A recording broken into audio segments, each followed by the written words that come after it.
রাম নারায়ণ রাম। সাধক দুই ভ্রুর মাঝখানে দ্বিদলে মনকে স্থির করল। মন বলছে, এখন কিসের মধ্যে গেছি?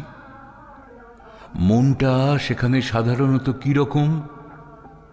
মনটা সেখানে জলের মতন। আজ এই যে জল দেখছো, খুব বেশি শীত পড়লে, ঠান্ডা পড়লে এটা বরফ হয়ে যাবে। তখন এটার উপর দিয়ে হেঁটে যাওয়া যাবে। অনেক জায়গা আছে সমুদ্রে, অনেক জায়গা আছে যেখানে জলটা বরফ হয়ে যায়, তার উপরে খেলাধুলো করা যায়।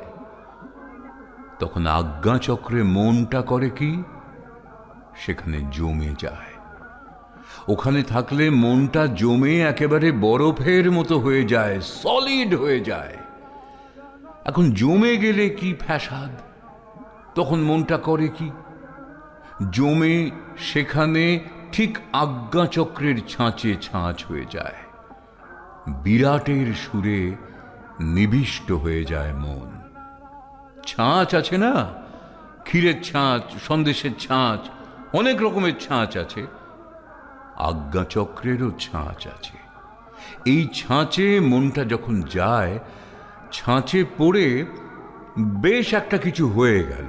এখন ব্যাপারটা হলো কি, সাধকের সাধনায় মনটা বেশ আটক হয়ে গেল, তো আটকে জমে গেল। তো তখন সাধক বলল, আচ্ছা আনলাম তো মনটাকে, এখন তো জমালাম,